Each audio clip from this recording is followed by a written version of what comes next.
বন্ধুরা, প্রতিজ্ঞা সিরিয়ালের আজকের রিভিউ।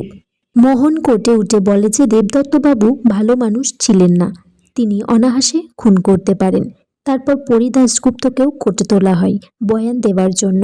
পরি বলে যে উনি বাচ্চাদের উপর অত্যাচার করতেন, তাই এই খুনটা করা ওনার পক্ষে খুবই সহজ ছিল।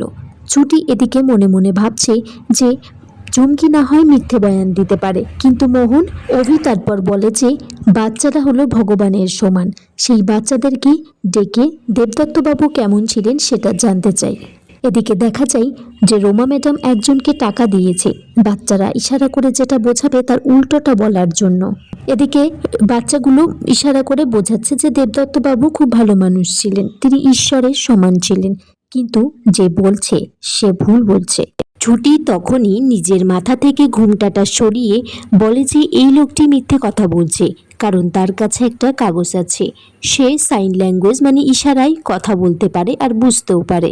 বাচ্চাদেরকে তারপর বলা হয় দেবদত্তবাবুর কাছে যেতে। ছুটি তারপর জজ সাহেবকে বলে যে দেবদত্ত রায়চৌধুরীর প্রতি বাচ্চাদেরকে অনুভূতি সেটা দেখাতে চাই।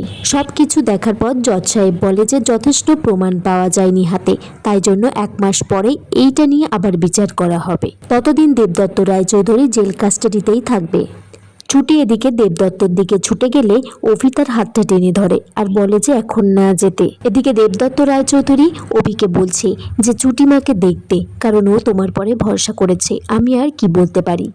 হিরণময় এদিকে ছুটি আর অভিকে বলছে যে পরের কেসে তোমাদের দুজনেরই নাম উঠছে। ঝুমকি বলছে তোর দেবদত্ত রায়চৌধুরী আদরের লোক, ওর বেল তো দূরের কথা, ওর ফাঁসি পর্যন্ত হতে পারে, আমার বাবা যেখানে কেসটা লড়ছে। ছুটি তখন বলছে স্বপ্ন দেখছিস, দেখ ভালো কথা, কিন্তু একটা কথা তুইও জানিস, হিরণময় আঙ্কেলও জানে, সত্যের জয় হবেই। ছুটি এদিকে বলছে ওটা মোহন না, এতগুলো মিথ্যে কথা যে বাবার নামে সাজিয়ে বলে গেল, ওকে আমায় ধরতেই হবে, ও কার সাথে কথা বলছে। মোহন এদিকে রোমার সাথে কথা বলছে। রোমা তারপর গাড়ির কাজ উঠিয়ে সেখান থেকে চলে যায়। অভি আর ছুটি এদিকে ইন্দ্রকে খুঁজছে। ইন্দ্র এদিকে বলছে অভি যদি জানতে পারে যে ওই মেয়েটির সাথে আমি কথা বলেছি তাহলে যে কি হবে। এদিকে রোমা ইন্দ্রর কাছে এসেছে। ইন্দ্র বলছে আপনি একদম কথা বলবেন না আমার সাথে, চলে যান। রোমা এদিকে বলছে অ্যাটিটিউড দেখো, সেই তো আমার কাছেই ফিরে আসতে হবে, ক্যাবলাচরণ। অভি এদিকে ইন্দ্রর কাছ থেকে জানতে পারে যে মোহন গ্রামের বাড়িতে চলে গেছে আর সেখানকার ঠিকানাটা খুঁজে বার করতে। ছুটি তারপর নিজে নিজেই আসে একটা কফি হাতে নিয়ে আর বলছে সারাদিন মুখটা বাংলার পাঁচ করে রাখবে আর রাত্রেবেলা এই আলকাতরা মেশানো কফিটা খাবে। অভি বলছে আমার কফি খাওয়াতে আপনার কিসের আপত্তি। ছুটি তখন বলছে ছুটি এবার সবুজ পতাকাটা দেখিয়ে দে। বলছে না না, আপনার তো কোনো আপত্তি নেই, এখানে তো ডিলে এইসব কথা লেখাই ছিল না। ছুটি বলছে অভিকে যে এখনই মোহনের বাড়িতে যাবে। তখন অভি বলছে আপনার আর আপনার স্কুটিটা একই রকম সফটওয়্যার দিয়ে তৈরি, ভ্রুম করলেন আর স্কুটিটা চালু হয়ে গেল আর আপনিও এদিকে ছুটলেন, সমস্ত বিষয়ে এত হড়বড় করলে হয় না। অভি তারপর ছুটিকে বলছে আপনি বরঞ্চ একটা কাজ করুন, আপনার বাবা কি খেতে পছন্দ করে। ছুটি বলে বাবা না দই পটল খেতে খুব পছন্দ করতো। অভি বলছে আমি কাল নিজে হাতে বাজার থেকে পটল কিনে নিয়ে আসবো। ছুটি তখন বলে যে আপনি আর বাজার, প্লিজ থামুন, 100 টাকা দিয়ে লাউ কিনে নিয়ে এসেছেন। তারপর ছুটি অভির হাত থেকে কফিটা চিনিয়ে নিয়ে চলে যায়। অভি বলছে কি সাহস বেড়েছে, আমাকে যখন তখন অপমান করছে। শিখা এদিকে অভির মাকে রান্নাঘরে বলছে যে শুনে এলাম ঈশা দিদি আর ঠাম্মা একটা ঘরে মিটিং বসিয়েছে অভি আর ছুটির ডিভোর্স করানোর জন্য। অভির মা বলছে আমার ছেলে বৌমাকে যে আলাদা করতে যাবে ওদেরকে আষ্টে পিষ্টে এক করে রাখবো, সবাইকে বাড়ি থেকে ভাগিয়ে দেবো। শিখা তুইও তোর মায়ের সাথে দেখা করতে চলে যা, আমি মাকে নিয়ে মন্দিরে চলে যাব, সেই ফাঁকে ওরা দুজনে একসাথে সময় কাটাতে পারবে।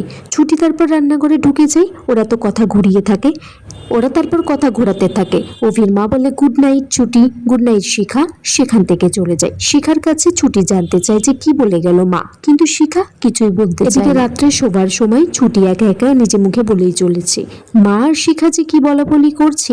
অভি বলছে ওরা তো ওই রকম বলতেই থাকে, তা আপনার কিসের জ্বালা, ও টিমে নেয়নি বুঝি। ছুটিকে বলছে যে আপনার তো পায়ে ব্যথা, আপনি আজকে খাটে শুয়ে পড়ুন, আমি মেঝেতে শুয়ে পড়বো। তারপর ছুটির পাশে এসে বসেছে। ছুটি বলছে ঝুমকি টুমকি দেখছে নাকি, আপনি এখানে এসে বসলেন যে। জানালা দিয়ে তাকিয়ে দেখে কেউ নেই। তখন অভি বলছে বেশি পাকামো করতে হবে না, যান যান শুয়ে পড়ুন, আর শুধু আজকের দিনের জন্য, অভ্যেসটা কিন্তু করে নেবেন না। অভি তারপর ছুটির বিছানায় নিচে ঘুমিয়ে যায় আর ছুটি খাটে শুয়ে পড়ে। শোয়ার পরে একটু উকিঝুঁকি মারতে থাকে। বলছে বকের মতো আর উকিঝুঁকি মারতে হবে না, শুয়ে পড়ুন।